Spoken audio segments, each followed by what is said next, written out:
Ladies and gentlemen, welcome to another episode of Multiverse Matchups. We got an exciting one today. Before we get into that, ladies and gentlemen, don't forget, here at Ivy Talks Podcast Network, we have a subscriber giveaway. All you have to do is comment and subscribe, or subscribe and comment, and you will be entered for a chance to win $50 on the 1st and 15th of every month in perpetuity, as long as I keep doing the pod, which I plan to do for the rest of my life.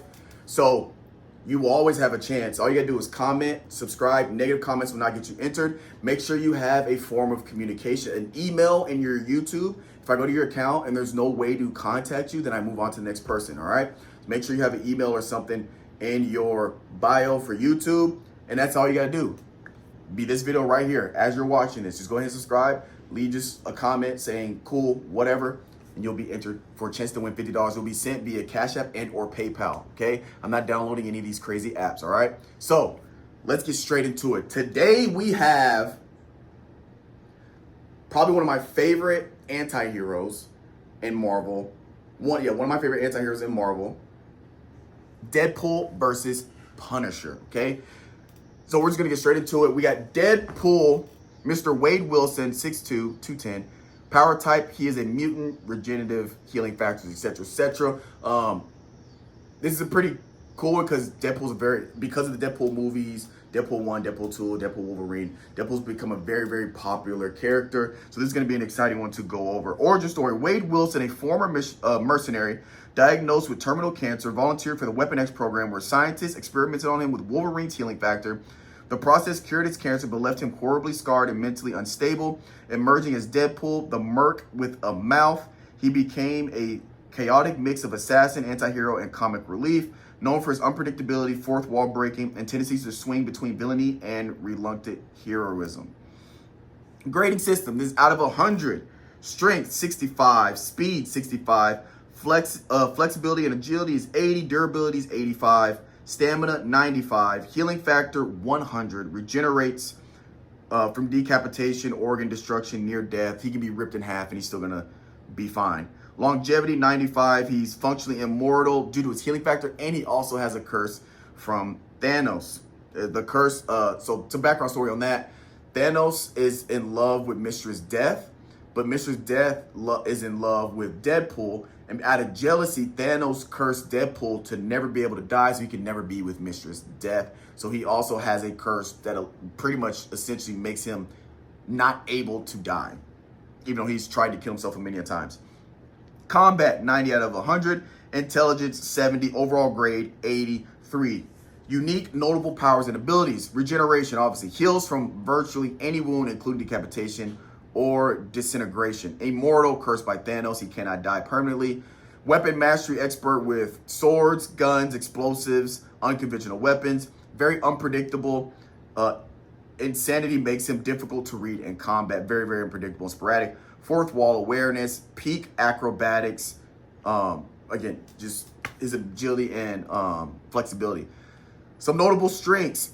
Generated from a single drop of blood, completely annihilated. Single drop of blood, he was able to regenerate. So again, this is a testament to his healing factor. Killed the entire Marvel universe, but this was a what if.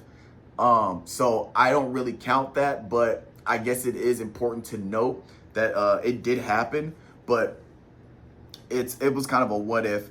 He fought Hulk or survived, repeatedly crushed but regenerated. Outdueled Wolverine and Sabretooth, obviously in separate accounts, not at the same time, but that because Wolverine's a very high level combatant, same as Sabretooth, he was able to outmaneuver and outcombat Wolverine and Sabretooth, and stalemated Taskmaster. So Taskmaster has the ability to copy people's fighting styles. So once you start fighting him, he can fight at pretty much the same level you fight at. So being able to defeat him in hand-to-hand combat is virtually impossible. But Deadpool, with his sporadic and unpredictableness in his fighting style, made it possible for him to fight Taskmaster to a stalemate. Tier placement. So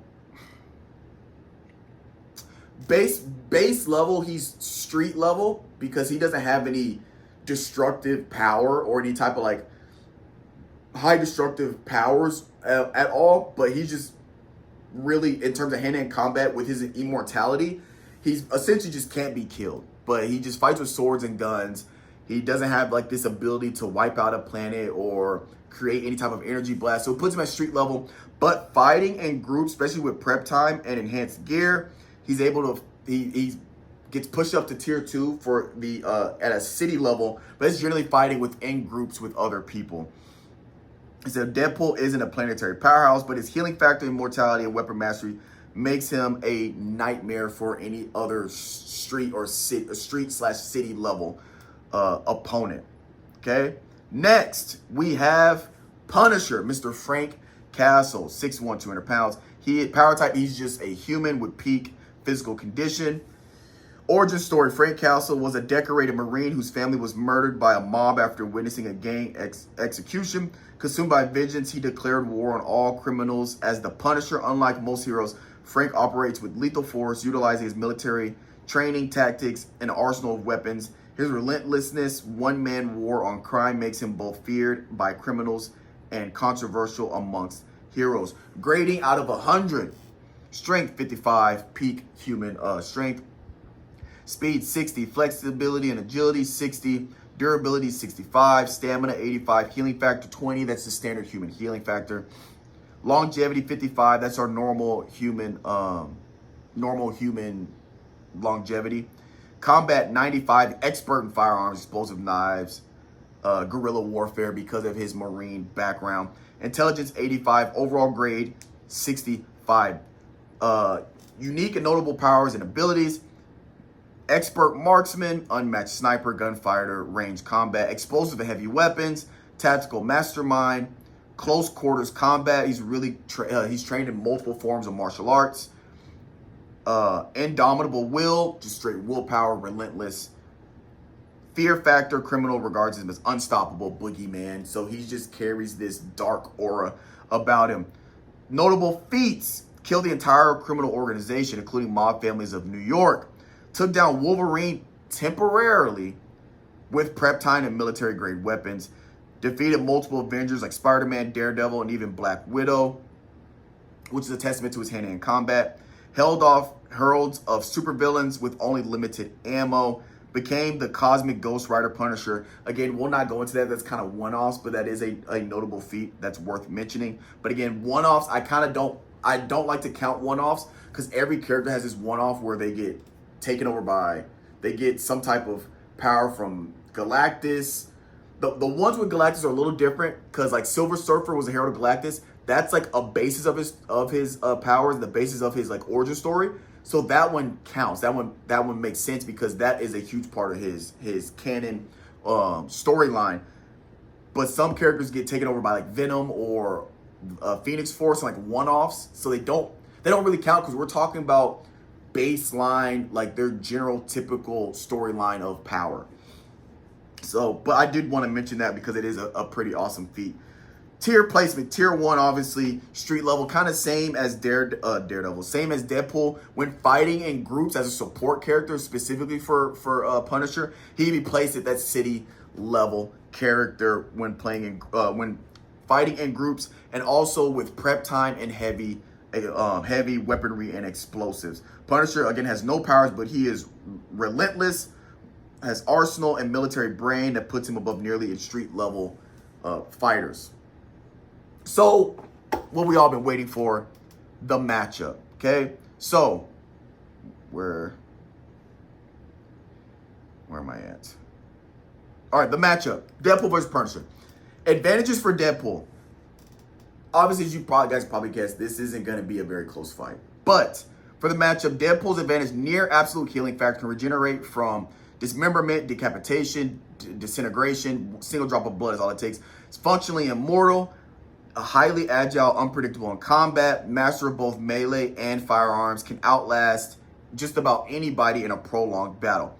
Punisher's advantages, superior tactical and military strategist. He's a better marksman at long range. Deadpool doesn't use really any long range weapons. And smarter use of terrain, and with prep time, he's kind of like Batman-esque with prep time because of his tactical mind. He's very, very, very good at accounting for different situations that might happen in battle. And he has great discipline. He stays calm, and he can kind of work through different situations he gets placed in. So out of 10, I struggle what number out of 10 to, so Deadpool's gonna win. I'm gonna say 9 out of 10 times. Okay? So 9 out of 10 times, Deadpool's pretty much winning in any scenario. Simply because he cannot be killed. Not only that, if he was to be ripped in half or somehow dismantled in some capacity, he can still fight. The only 1 out of 10 I'm giving Punisher is through an incapacitation. There are scenarios where Deadpool can be temporarily incapacitated. So in the middle of that fight, the fight is over with Deadpool incapacitated, but he's not dead. So I will give Punisher 1 out of 10. I was going to give Deadpool 10 out of 10, but I think that undermines the tactical mind and prep time so the 1 out of 10, I'm giving Punisher prep time. So the 1 shot out of 10, I'm giving it to Punisher because I'm going to give him that one scenario that he has the prep time, he has the weaponry, everything goes perfect to where it has to be quick. Once it's long and Punisher gets tired, Deadpool clears the advantage. That 1 time out of 10, he has the prep time, he has the weaponry and the resources and tools, and he incapacitates Deadpool or restrains Deadpool in a very quick, decisive fashion. I think that only happens 1 time out of 10. So Deadpool gets it 9 times out of 10. He is beating Punisher. I don't think it's close. If you're just talking in general, out of 10, it's not even close. Obviously, 9 out of 10 towards Deadpool. And that's pretty much the verdict. With Punisher can outthink Wade, but in that one scenario, but Deadpool's regeneration and immortality, as well as also really good fighting skills, gives him the advantage, especially at close range. I think the Punisher's 1 time out of 10, it's from a long range, and he doesn't allow Deadpool to close the gap. He hits him with some type of weaponry that's able to stop him in that moment, and he uses some type of trap to capture or incapacitate Deadpool. That's that 1 out of 10. 9 times out of 10, Deadpool gets the dub. And that is it. So, who do you think would win, and what scenario do you think Punisher could potentially win? Set it up. Put it in the comments. If you do that, that automatically enters you into the subscriber giveaway, but make sure you subscribe as well. But that's going to be all for this episode of Multiverse Matchups. We'll catch you guys next time.